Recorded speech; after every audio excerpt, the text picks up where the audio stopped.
Hello ನಮಸ್ತೆ, welcome back to our channel. ನಾನು ರುಕ್ಮಿಣಿ ಬೆಂಗಳೂರಿನಿಂದ. ನಾನು ನಿನ್ನೆ ಒಂದು ಕಾಮೆಂಟಿಗೆ ಆನ್ಸರ್ ಕೊಟ್ಟಿದ್ನಲ್ಲ, 120ಗೆ ಬ್ಲೌಸ್ ಹೊಲಿದಿದ್ದು ಮತ್ತು 60 ರೂಪಾಯಿ ಫಾಲೋ ಜಿಗ್ಜಾಗ್ ಅಂತ ತುಂಬ ಚೆನ್ನಾಗಿ ರೆಸ್ಪಾನ್ಸ್ ಮಾಡಿದ್ದೀರಾ. ಒಳ್ಳೆ ಕಾಮೆಂಟ್ಸು ಬಂದಿದ್ದಾವೆ. ಇನ್ನೊಂದು ಕಾಮೆಂಟು ಬಂದಿತ್ತು, ಅದೇ ಕಾಮೆಂಟಿಗೆ ಇವಾಗ ಆನ್ಸರ್ ಮಾಡ್ತಾಯಿದ್ದೀನಿ. ನಾನು ನಿಮ್ಮ ದುಡಿಮೆ ಎಷ್ಟು ಅಂತ ಹೇಳಿದರು ಒಬ್ಬರು ಸಬ್ಸ್ಕ್ರೈಬರು, ಅವ್ರಿಗೆ ಆನ್ಸರ್ ಕೊಡ್ತಾಯಿದ್ದೀನಿ. ನನ್ನ ದುಡಿಮೆ ಒಂದು ಟೈಮಲ್ಲಿ 5 ಲಕ್ಷ ಇತ್ತು ರೀ. 5 ಲ್ಯಾಕ್ಸ್ ಅಬೋವ್ ಇತ್ತು ಒಂದು ಟೈಮಲ್ಲಿ. ಯಾವ ಟೈಮ್ ಅಂತಂದರೆ ಕರೋನಾಗಂತ ಮುಂಚೆ. ಅವಾಗ ಏನು ಮಾಡ್ತಾಯಿದ್ದೆ ಅಂದರೆ, ನಂದು ಒಂದು ಮಿನಿ ಗಾರ್ಮೆಂಟ್ ಇತ್ತು. ಜಾಕ್ F4ಅಲ್ಲಿ ಒಂದು 17 ಮಿಷಿನ್ ರನ್ನಿಂಗ್ ಮಾಡ್ತಾಯಿದ್ದೆ ನಾನು. ಅದು ಕರೋನಾ ಆದಮೇಲೆ ಸ್ವಲ್ಪ ಏನಾಯ್ತಂದರೆ, ಕರೋನಾಕ್ಕಿಂತ ಮುಂಚೆ ನಾನು 2006-17 17ರಲ್ಲಿ 17ರಲ್ಲಿ ಒಂದು ಮುದ್ರಾ ಯೋಜನೆ ಲೋನ್ ತೊಗೊಂಡ್ಬಿಟ್ಟು ದೊಡ್ಡದು, ಅಂದರೆ ಫಸ್ಟ್ ನಾನು ಬೆಂಗಳೂರು ಬರಬೇಕಾದ್ರೆ ನನ್ನ ಹತ್ರ ಒಂದು ಬ್ಲ್ಯಾಕ್ ಹೆಡ್ ಮಿಷಿನ್ ಇತ್ತು. 2012ಅಲ್ಲಿ ಬಂದಿರೋದು ನಾವು ಬೆಂಗಳೂರಿಗೆ. ಫಸ್ಟ್ಲಿಂತ ಹೇಳ್ತೀನಿ, ಯಾಕಂದರೆ ಅದೆಲ್ಲ ಗೊತ್ತಾಗ್ಬಿಡುತ್ತೆ ನಿಮಗೆ. 2012ಅಲ್ಲಿ ನಾನು ಬೆಂಗಳೂರಿಗೆ, ಯಾಕಂದರೆ ನನ್ನ ಮಗಂದು ಎಜುಕೇಷನ್ ಸಲಕ್ಕೆ ಬಂದುಬಿಟ್ಟೆ. ನಾನು ಇಲ್ಲಿ ಬೆಂಗಳೂರು ನಮ್ಮ ಊರ್ಲಿಂದ, ನಮ್ಮ ರೈತರ ಫ್ಯಾಮ್ಲಿ ನಮ್ಮದು ಊರಲ್ಲಿ.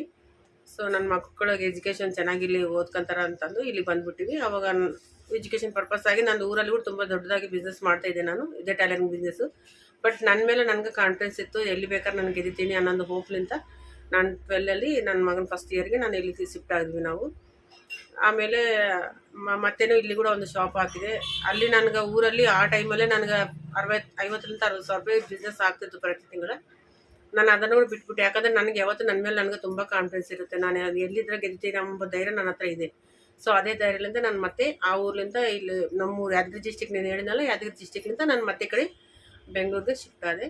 ಶಿಫ್ಟ್ ಆದಮೇಲೆ ಫಸ್ಟ್ ಸ್ಟಾರ್ಟಿಂಗು ಒಂದು ಚಿಕ್ಕದು ಅಂಗಡಿ ನಂದು. ಎಷ್ಟಿತ್ತಂದರೆ ಚಿಕ್ಕದು, ಒಂದು ಸ್ಮಾಲ್ ಸೈಜ್ ಅಂತಂದರೆ ಒಂದು 3 ಫೀಟು ಉದ್ದ, ಒಂದು 3 ಫೀಟು ಅಡಲ ಅಷ್ಟೇ. ಒಂದೇ ಮಿಷಿನ್ ಇಡುತ್ತೆ, ಮತ್ತು ಮಿಕ್ಕಿದ್ದು ಮಿಷಿನು ಹೊರಗಡೆ ಇಟ್ಕೋಬೇಕು ನಾವು. ಆ ಥರ ಇತ್ತು. ಒಂದು ಮಿಷಿನ್ ಒಳಗಡೆ ಹಾಕಿದರೆ ಒಂದು ಮಿಷಿನ್ ಹೊರಗಡೆ ಇದೆ. ಆವಾಗ ನನ್ನ ಹತ್ರ ಬ್ಲ್ಯಾಕ್ ಹೆಡ್ಡೇ ಇತ್ತು, ವೈಟ್ ಹೆಡ್ ಮಿಷಿನ್ ಇರಲಿಲ್ಲ. ಅಂದರೆ ಜಾಕ್ F4 ಅವೆಲ್ಲ ಇರಲಿಲ್ಲ. ನಾರ್ಮಲಾಗಿ ಮಿರೆಟ್ ಕಂಪನಿ ಅಂತ ಇರುತ್ತಲ್ಲ, ಅದರಲ್ಲಿ ಒಂದು 2 ಮಿಷಿನ್ ಇದ್ದವು, ಒಂದು ಓವರ್ಲಾಕ್ ಮಿಷಿನ್ ಇತ್ತು ಅಷ್ಟೇ. ಆವಾಗ ನಾನು ಏನು ಮಾಡಿದೆ, ನನ್ನ ಹತ್ರ ಇರೋ ಒಂದು 15 ಮಿಷಿನ್ ಇದ್ದು ಬ್ಲ್ಯಾಕ್ ಹೆಡ್ ಚಿಕ್ಕ ಮಿಷಿನ್ಗಳು ಇರ್ತಾವಲ್ಲ, ಮೊದಲು ಸ್ಟಾರ್ಟಿಂಗಲ್ಲಿ ಅವೇ ಇತ್ತು. 15 ಮಿಷಿನ್ ಯಾಕಂತಂದರೆ ನಾನು ಊರಲ್ಲಿ ಟೈಲರಿಂಗ್ ಕ್ಲಾಸಸ್ ಮಾಡ್ತಿದ್ದೆ. ಸೊ ಅಲ್ಲೊಂದು 15 ಮಿಷಿನ್ ನಾವು ಸೇಲ್ ಮಾಡಿಬಿಟ್ಟೆ. ನನಗೆ ನಾವು ಹೋಗ್ತೀನಲ್ಲ, ಹೇಗಿದ್ರೆ ನಾನು ಇಲ್ಲೆಲ್ಲ ಕ್ಲಾಸಸ್ ಮಾಡ್ತೀನಿ ಎಂಬುದು ನನಗೆ ಗೊತ್ತಿರಲಿಲ್ಲ. ನಾನು ಮಾಡಲ್ಲ ಅಂದ್ಕೊಂಡೆ ಬಂದುಬಿಟ್ಟೆ. ಸಾಕಿನ ಇಷ್ಟು ದಿನ ಮಾಡಿದ್ನಲ್ಲ ಅಂತಂದು ಊರ್ಲಿಂದ ಬಂದಮೇಲೆ ಆ ಮಿಷಿನ್ಗಳು ಸೇಲ್ ಮಾಡಿದ್ಮೇಲೆ ನನ್ನ ಹತ್ರ 2 ಮಿಷಿನ್ ಮಾತ್ರ ಇಟ್ಕೊಂಡು ನಾನು ಈ ಕಡೆ ಬಂದಿರೋದು. ಬಂದಮೇಲೆ ಆ ಮಿಷಿನ್ನು, ಅವೆರಡು ಮಿಷಿನ್ಲಿಂದ ಚಿಕ್ಕ ಅಂಗಡಿಯಲ್ಲಿ ಸ್ಟಾರ್ಟ್ ಮಾಡಿದೆ. ಫಸ್ಟ್ ಇನ್ಕಮ್ ನನಗೆ 2012ಅಲ್ಲಿ ಬಂದಿರೋ ಇನ್ಕಮ್ ಎಷ್ಟು, 15,000 ರೂಪಾಯಿ ಬಂದಿತ್ತು ಫಸ್ಟ್. ಆವಾಗಲೂ ನನಗೆ ಸ್ವಲ್ಪ ಊರು ಸ್ಟಿಚಿಂಗಿಗೆ ಮತ್ತು ಸ್ಟಿಚಿಂಗಿಗೆ ತುಂಬ ವ್ಯತ್ಯಾಸ ಇತ್ತು.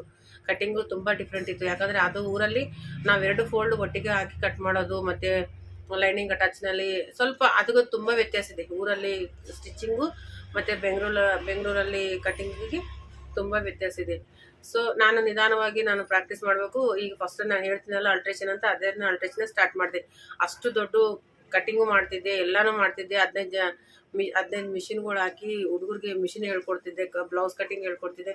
ಅಂಥವ್ಳು ಬಂದುಬಿಟ್ಟು ಬೆಂಗಳೂರಲ್ಲಿ, ಅಂದರೆ ಒಂದು ಹೆಂಗಿರುತ್ತೆ ಗೊತ್ತಾ, ಒಂದು ಚಿಕ್ಕ ವಿಲೇಜ್ಲಿಂದ ಒಂದು ಸಿಟಿ ಬಂದಮೇಲೆ ಫಸ್ಟ್ ಸಿಟಿ ನೋಡಿದ ತಕ್ಷಣ ಭಯ. ಅಯ್ಯೋ ಜನಗಳವರೇ ಭಯ. ನಮ್ಮ ಊರಲ್ಲಿ ವ್ಯವಸ್ಥೆನೇ ಬೇರೆ, ಸಿಟಿಯಲ್ಲಿ ವ್ಯವಸ್ಥೆನೇ ಬೇರೆ. ಅಡ್ಜಸ್ಟ್ಮೆಂಟ್ ಆಗೋಕ್ಕೆ ನನಗೆ ಮಿನಿಮಮ್ ಒಂದು 6 ತಿಂಗಳು ತೊಗೊಂತು.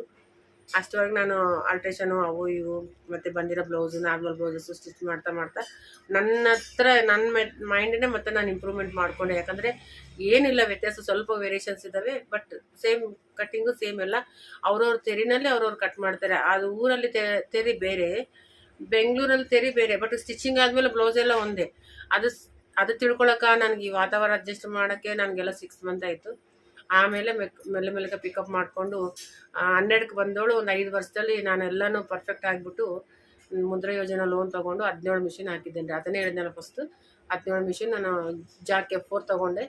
F4 ತೊಗೊಂಡ್ಬಿಟ್ಟು ಮಿನಿ ಗಾರ್ಮೆಂಟ್ ಸ್ಟಾರ್ಟ್ ಮಾಡಿಕೊಂಡೆ. 1400 ಸ್ಕ್ವೇರ್ ಫೀಟ್ ನಂದು ಅಂಗಡಿ ಸ್ಪೇಸ್ ಇತ್ತು, ದೊಡ್ಡದಾಗಿತ್ತು.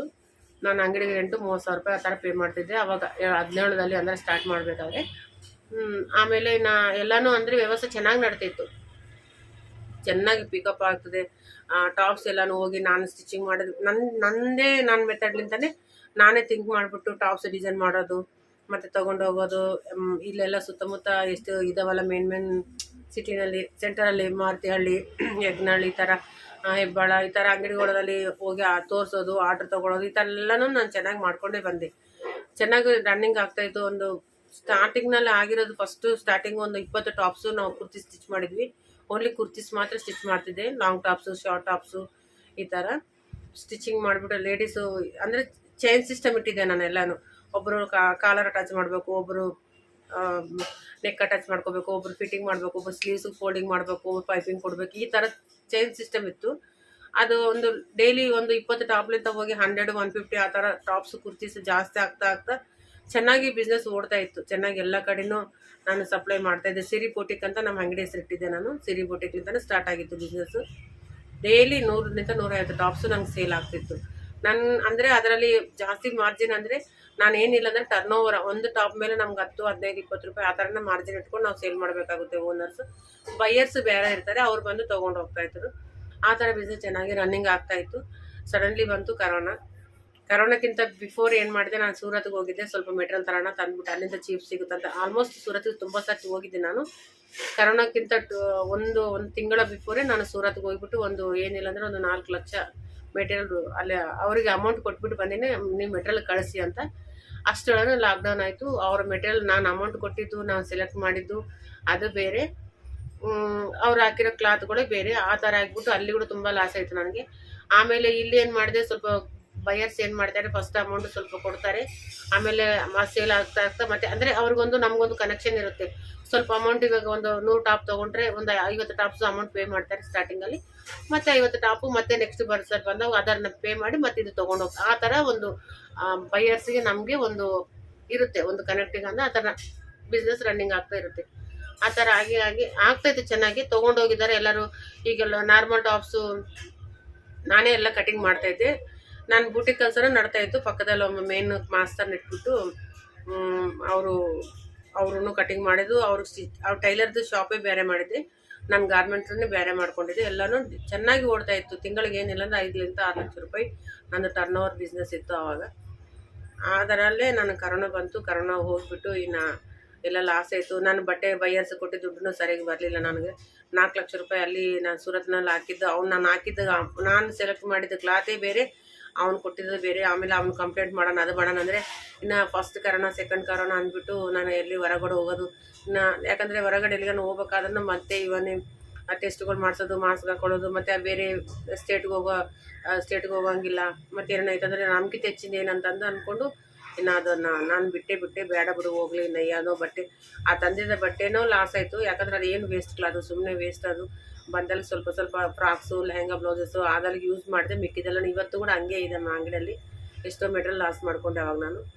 ಇನ್ನು ಅವನ ಮೇಲೆ ಕೇಸ್ ಮಾಡೋಕ್ಕೂ ಆಗಲಿಲ್ಲ. ಇನ್ನು ತುಂಬ ದಿನ ಆಯ್ತಲ್ಲ ಹೋಗ್ಬಿಡಂತ. ಆ ಲೋನ್ ಹೆಂಗೋ ಬುಧರಾಜನ ಲೋನು ಕಂಪ್ಲೀಟ್ ಕ್ಲೋಸ್ ಮಾಡಿಬಿಟ್ಟು ಕಟ್ಟಿದ್ದೀನಿ ಅದನ್ನು ಲೋನೆಲ್ಲನು.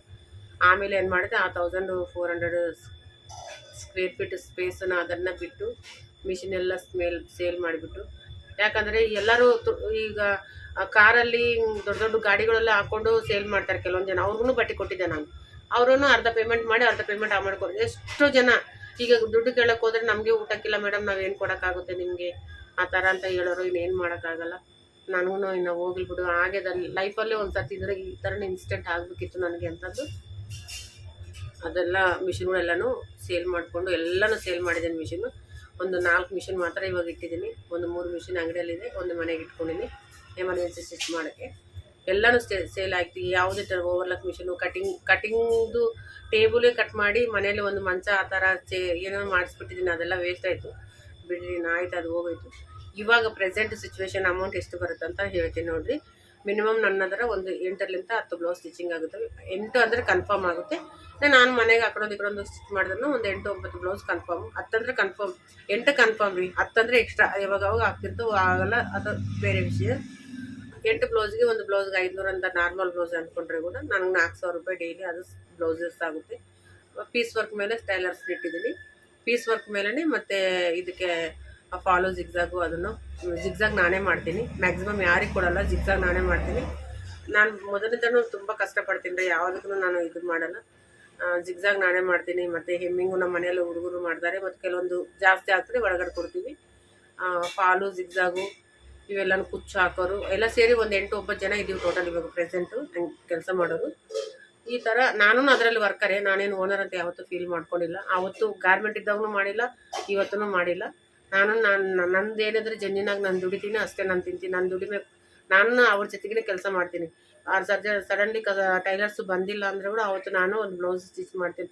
ಡೈಲಿ ಒಂದು ಬ್ಲೌಸ್ ಕನ್ಫರ್ಮ್ ಸ್ಟಿಚ್ ಮಾಡ್ತೀನಿ. ಯಾಕಂದರೆ ನನಗೆ ಅಭ್ಯಾಸ ತಪ್ಪಬಾರ್ದು, ನಾನು ಫಿನಿಶಿಂಗು ಕೈ ದಾಟಿ ಹೋಗ್ಬಾರ್ದು ಅನ್ನೋದ್ರಿಂದ ನಾನು ಕನ್ಫರ್ಮ್ ಸ್ಟಿಚಿಂಗ್ ಮಾಡ್ತಿರ್ತೀನಿ. ಒಂದೊಂದು ಆ ಕಡೆ ಒಂದು ಕಟ್ಟಿಂಗ್ ಕೊಟ್ಬಿಟ್ಟು ಸ್ಟಿಚಿಂಗ್ ಮಾಡ್ತೀನಿ. ಈ ಥರ ಆಗಿ ನನಗೆ ಇವತ್ತಿಗೆ ಇನ್ನು ವರ್ಕ್ ಹಾಕ್ಕೊತೀನಿ ಅದ್ರ ಜೊತೆಯಲ್ಲಿ. ಲೈನಿಂಗ್ಸು ಫಾಲ್ಸು ಯಾವನ್ನ ಸೇಲ್ಸ್ ಇದ್ದರೆ ಸೇಲ್ ಮಾಡ್ತೀನಿ. ಸ್ವಲ್ಪ ಟೈಮ್ ಸಿಕ್ಕಿದ್ರೂ ಫ್ರಾಕ್ಸು, ಲೆಹಂಗಾ ಬ್ಲೌಸ್, ಚಿಕ್ಕ ಮಕ್ಕಳದು ಸ್ಟಿಚ್ ಮಾಡ್ಬೇಕಾದ್ರೆ ತುಂಬ ಇಷ್ಟ ನನಗೆ. ಸೊ ಆ ಥರ ಸ್ಟಿಚ್ ಮಾಡಿ ಅದನ್ನು ಸೇಲ್ ಮಾಡ್ತಿರ್ತೀನಿ. ಸೊ ಈ ಥರ ಬಿಸ್ನೆಸ್ಗಳು ಮಾಡಿಕೊಂಡು ನಾನು ಏನಿಲ್ಲ ಅಂದರೆ ಮಿನಿಮಮ್ ಅಂದರೆ 1.5 ಲಕ್ಷ ಆ ಥರ ಪ್ರತಿ ತಿಂಗಳು ಅರ್ನ್ ಮಾಡ್ತೀನಿ. ಇವಾಗ ಪ್ರತಿ ತಿಂಗಳು ಸಂಪಾದನೆ ಮಾಡ್ಕೊತೀನಿ ನಾನು. ಎಲ್ಲ ಖರ್ಚುಗಳು ತೆಗೆದು ಎಲ್ಲ ಮಾಡಿ ನನ್ನ ಅಕೌಂಟಲ್ಲಿ 1 ಲಕ್ಷ ರೂಪಾಯಿ ಕನ್ಫರ್ಮ್ ಇರುತ್ತೆ. ಇದು ನನ್ನ ದುಡಿಮೆ. ಇಲ್ಲಿವರೆಗೂ ಇದು ಅಂದರೆ 2012ಲಿಂದ ಇಲ್ಲಿವರೆಗೂ 25ವರೆಗೂ ನಿಮ್ಗೆ ಸ್ಟೋರಿ ಹೇಳಿದ್ದೀನಿ ನಾನು, ಅಂದರೆ ಶಾರ್ಟ್ಕಟ್ ಹೇಳಿದ್ದೀನಿ. ಸೊ ಅರ್ಥ ಆಗುತ್ತೆ ಅನ್ಕೋತ ನಿಮಗೆ ನಾನು. ಇಷ್ಟು ಮಟ್ಟಿಗೆ ಇವತ್ತು ಸೀಸನಲ್ಲಿ ಮಾತ್ರ 1.80-2 ಲಕ್ಷವರೆಗೂ ದಾಟುತ್ತೆ ಬಿಸ್ನೆಸ್, ಇಲ್ಲ ಅಂತ ಹೇಳಲ್ಲ ನಾನು. ಯಾಕಂದರೆ ಹ್ಯಾಂಡ್ ವರ್ಕು, ಮಿಷಿನ್ ವರ್ಕು, ಕುಚ್ಚು ಮತ್ತು ಫಾಲ್ಸು, ಬ್ಲೌಸಲ್ಲಿ ವೆರೈಟಿ ಬ್ಲೌಸಸ್ ಇರ್ತವೆ, ತುಂಬ ಡಿಸೈನರ್ ಬ್ಲೌಸ್ ಬರ್ತವೆ, ಎಲ್ಲನೂ ಮಾಡ್ತೀನಿ. ಬಟ್ ಇವಾಗ ಅಂಗಡಿ ನಾನು ಶಿಫ್ಟ್ ಮಾಡಿಕೊಂಡು ಚಿಕ್ಕ ಅಂಗಡಿಯಲ್ಲಿ ಬಂದಿದ್ದೀನಿ. ಚಿಕ್ಕ ಅಂಗಡಿಯಲ್ಲಿ ಸ್ಪೇಸ್ ಇಲ್ಲ. ಇವತ್ತು ಅನಿಸುತ್ತೆ ಮನಸ್ಸಲ್ಲಿ ಮತ್ತೆ ಮಾಡೋಣ ಅಂತ, ಬೇಡ ಬಿಡು, ಚಿಕ್ಕದಾಗಿದ್ದರೆ ಲಕ್ಷ್ಮಿ ಚೊಕ್ಕದಾಗಿರ್ತ ಅಂತ ಹೇಳ್ತಾರಲ್ಲ, ಆ ಥರ ಲಕ್ಷ್ಮಿ ಅದರಲ್ಲೇ ಇದೆ ಅಂತ ಮನಸ್ಸು ನಾನು ಅಂದ್ಕೊಳ್ತೀನಿ. ಬಟ್ ಗೊತ್ತಿಲ್ಲ, ಇನ್ನು ಮನಸ್ಸಲ್ಲಿ ಏನೋ ಅಸಂತೃಪ್ತಿನೇ ಇದೆ, ಇನ್ನೂ ಏನೋ ಮಾಡಬೇಕಂತಿದೆ. ಬಟ್ ಏನು ಮಾಡ್ತೀನೋ ಗೊತ್ತಿಲ್ಲ. ಮನಸ್ಸಲ್ಲಿ 100% ಇದೆ, ನನಗೇನೋ ಇನ್ನೂ ಸಾಧನೆ ಮಾಡಬೇಕು ಅಂತಲೇ ಇದೆ ಯಾವಾಗಲೂ. ಅದು ಮಾತ್ರ ಆ ಯೋಚನೆಗೆ ಸಾವೇ ಬಂದಿಲ್ಲ. ಆ ಥರ ಆಗಿಬಿಟ್ಟು, ಯಾಕಂದರೆ ಯಾವತ್ತೂ ಏನೋ ಮಾಡಬೇಕು, ಇನ್ನೂ ಏನೋ ಮಾಡಬೇಕು ಅನ್ನೋ ಥಾಟಲ್ಲೇ ಇರ್ತೀನಿ. ಆ ಥರ ಹೆಣ್ಮಕ್ಳು. ಅದಕ್ಕೇ ಎಲ್ಲರಿಗೂ ಇಂಪ್ರೂವ್ಮೆಂಟ್ ಆಗಲಿ ಅಂತಲೇ ನಾನು ಜನರಲ್ ನಾಲೆಜ್ ನನಗೆ ತಿಳಿದಿದ್ದು ನಾನು ಹೇಳ್ತಾ ಇರ್ತೀನಿ ವಿಡಿಯೋದಲ್ಲಿ. ಇಷ್ಟು ಮಟ್ಟಕ್ಕೆ ಹೇಳಿದ್ದೀನಿ ನೋಡಿರಿ. ಇವತ್ತಿಗೆ ನಾನು ದುಡಿಮೆ ಇವಾಗ ಬಂದರೂ ಅನ್ಸೀಸನಲ್ಲಿ 1 ಲಕ್ಷ, ಸೀಸನಲ್ಲಿ 1.5 ಇನ್ನು ಹೆಚ್ಚಿಗೆ ಅಂದ್ಕೊಳ್ಳಿ, 1.80-2 ಲಕ್ಷ ಕೂಡ ಆಗುತ್ತೆ ಒಂದೊಂದು ಸತಿ, ಹೇಳಕ್ಕೆ ಬರಲ್ಲ. ಈ ಥರ ಬಿಸ್ನೆಸ್ಸು. ನನ್ನದು ಬ್ಲೌಸ್ ಸ್ಟಾರ್ಟಿಂಗ್ ಪ್ರೈಸ್ ಬಂದುಬಿಟ್ಟು 500 ರೂಪಾಯಿ, ಸಾರಿ ಫಾಲ್ ಜಿಗ್ದಾಗ 150 ರೂಪಾಯಿ, ಈ ಥರ. ಸರಿನಾ? ನಾನು ವಿಡಿಯೋ ಇಷ್ಟ ಆಗಿದೆ ಅಂದ್ಕೊತೀನಿ. ಇಷ್ಟ ಆದರೆ ಪ್ಲೀಸ್ ಒಂದು ಲೈಕ್ ಮಾಡಿರಿ, ಹೊಸೊಬ್ಬರಿದ್ದರೆ ಸಬ್ಸ್ಕ್ರೈಬ್ ಮಾಡ್ಕೊಳ್ಳಿ. ಮತ್ತು ನಿಮ್ಗೆ ಏನಾದ್ರು ಡೌಟ್ ಇದ್ದರೆ ಕಾಮೆಂಟ್ ಮಾಡಿ, ಆ ಕಾಮೆಂಟಿಗೆ ಖಂಡಿತ ನಾನು ಆನ್ಸರ್ ಮಾಡ್ತೀನಿ. ಕಟಿಂಗ್ ಹೇಳ್ಕೊಳಕ್ಕೆ ಹೇಳಿದ್ದಾರೆ, ಕಟಿಂಗ್ ಹೇಳ್ಕೊಡ್ತೀನಿ. ಇನ್ನೊಂದು ಅದು ಎಂಬ್ರಾಯ್ಡ್ರಿ ಮಿಷಿನ್ ಹೇಳಿದ್ರಲ್ವ, ಎಂಬ್ರಾಯ್ಡ್ರಿ ಮಿಷಿನ್ ಬಗ್ಗೆನೂ ಕೇಳಿದ್ರು, ಅದನ್ನು ಹೇಳ್ತೀನಿ ನೋಡಿರಿ. ಎಂಬ್ರಾಯ್ಡ್ರಿ ಮಿಷಿನ್ ಮೇಲೆ ಡೈಲಿ 1000 ರೂಪೀಸ್ ಸಂಪಾದನೆ ಮಾಡ್ತೀನಿ 100%. ಅದರಲ್ಲಿ 1000 ರೂಪೀಸ್ ಎಲ್ಲಿಗೂ ಹೋಗಲ್ಲ ನಮಗೆ. ಸಿಂಪಲ್ ವರ್ಕ್ ತೊಗೊಂಡ್ರೆ ಒಂದು 500 ಹಾಕ್ತೀನಿ, ಅಥವಾ 2 ಬ್ಲೌಸ್ ಹಾಕ್ಬೋದು ಆರಾಮ್ಸೆ. ಈ ಥರ ಮಾಡಿಕೊಂಡು ಒಂದು 30,000 ರೂಪಾಯಿ ಆ ಎಂಬ್ರಾಯ್ಡ್ರಿ ಮಿಷಿನಲ್ಲಿ ನಾನು ಪ್ರತಿ ತಿಂಗಳು ಒಂದು 30 ಕನ್ಫರ್ಮ್ ತೆಕ್ಕಂತೀನಿ. ಅದರಷ್ಟು ಅಮೌಂಟ್ ಸಂಪಾದನೆ ಆಗುತ್ತೆ ನನಗೆ. ಆ ಮಿಷಿನ್ ಬಂದ್ಬಿಟ್ಟು ನಾನು ಒಂದು 2017 ನಾನು ಈ ಮುದ್ರಾ ಯೋಜನಾ ಲೋನಲ್ಲೇ ತೊಗೊಂಡಿದ್ದೆ. ಅದನ್ನು ಕೂಡ ಅದು ನನಗೆ ಅವಾಗ 1 ಲಕ್ಷ ರೂಪಾಯಿ ಬಿದ್ದಿತ್ತು. ಇವಾಗ ಇದು ಉಷಾ ಜನ್ಮ 450, ನಂದು ಉಷಾ ಜನ್ಮ 550 ಬಂದಿದೆ, ಅಡ್ವಾನ್ಸ್ ಬಂದಿದೆ ಇವಾಗ. ಅದನ್ನು ನೀವು ತೊಗೋಬೇಕಾದ್ರೆ ತೊಗೋಬೋದು, ಅದು ನಿಮ್ಮ ಚಾಯ್ಸು. ನಾನಾದರೆ ಹೇಳಿದ್ದೀನಿ, ಏನೂ ತೊಂದರೆ ಇಲ್ಲ, ಚೆನ್ನಾಗಿ ಬರುತ್ತೆ, ಫಿನಿಶಿಂಗ್ ಎಲ್ಲ ನೀಟಾಗಿ ಬರುತ್ತೆ. ನನ್ನ ಮಿಷಿನ್ ಅದು ಚೆನ್ನಾಗಿ ಓಡ್ತಾ ಇದೆ. ಈಗ ನೋಡಿರಿ, ಈಗ 17 ಅಂದರೂ ಕೂಡ ಆ ಕಡೆ ಒಂದು 3, ಈ ಕಡೆ ಒಂದು 5-8 ವರ್ಷದಿಂದ ರನ್ನಿಂಗ್ ಮಾಡ್ತಾನೆ ಇದ್ದೀನಿ ನಾನು. ಯಾವಾಗ ಸಣ್ಣ ಪುಟ್ಟ ಪ್ರಾಬ್ಲಮ್ ಬರ್ತವೆ, ಮೆಕ್ಯಾನಿಕ್ಗಳು ಬರ್ತಾರೆ, ಅವ್ರು ರಿಪೇರ್ ಮಾಡ್ಕೊಟ್ಟು ಹೋಗ್ತಾರೆ. ಇದು ಎಂಬ್ರಾಯ್ಡ್ರಿ ಮಿಷಿನ್ ಬಗ್ಗೆ ಕೂಡ ಹೇಳ್ತಾ ಇದ್ದೀನಿ. ಸೊ ಈ ವಿಡಿಯೋ ಇಷ್ಟ ಆದರೆ ಒಂದು ಲೈಕ್ ಮಾಡಿ, ಪ್ಲೀಸ್ ಹೊಸೊಬ್ಬರಿದ್ದು ಸಬ್ಸ್ಕ್ರೈಬ್ ಮಾಡ್ಕೊಳ್ಳಿ. ನೆಕ್ಸ್ಟ್ ವಿಡಿಯೋದಲ್ಲಿ ಮೀಟ್ ಆಗೋಣ. ಅಲ್ಲಿವರೆಗೆ ಆರಾಮಾಗಿರಿ, ಸಂತೋಷವಾಗಿರಿ. Thank you.